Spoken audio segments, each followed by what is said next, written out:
Goundamani comedy வரைக்கும் திருடுனீங்கன்னா நீங்கள் எப்படி மேலுக்கு வருவீங்க? புரியுதா? கவுண்டமணி காமெடியை கூட அந்த கப்பலில் கையை காட்டி இப்படி நிற்கிற மாதிரி எடுத்தீங்க.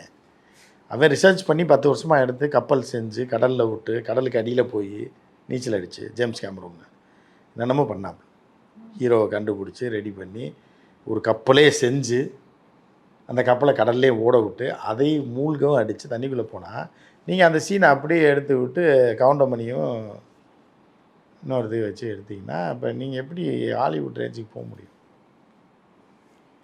அதனால் நீங்கள் கமலையும் நாசப்படுத்தினேன். அவர் தான் ட்ரை பண்ணி கிட்ட வரைக்கும் போயிட்டார். கிட்ட போய் வண்டி ஏறி போய் அங்கே போய் ஆஃபீஸில் விசிட்டிங் கார்டெலாம் கொடுத்தவர சங்கர் முடிச்சிட்டார். இதுதான் நம்ம செஞ்சிட்ருக்கோம். அப்புறம் எப்படி நம்ம பேன் இண்டியாவுக்கு போவோம்? பரவாயில்லண்ணே. ஆனால் நீங்கள் சொன்ன விஷயத்தில் ஒன்று தான் புரிஞ்சுது. கண்டென்ட் எவ்வளோ முக்கியங்கிறதும் நம்ம என்ன பண்ணி ரிவர்ஸில் பண்ணிகிட்ருக்கோங்கிறது.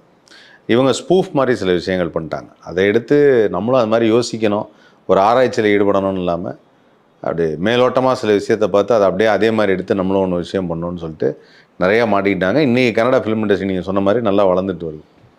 உண்மையிலே சூப்பரான ஒரு இன்னும் 4 படம் டுபாக்கூட எடுத்தால் அதுவும் காலி ஆயிடும். அது வேறு விஷயம். 4 படம் நல்லா இருந்தால் அவங்க மார்க்கெட்டை ரெடி பண்ணிட்டாங்க. இப்போ வந்து ரோடு போட்டாங்க.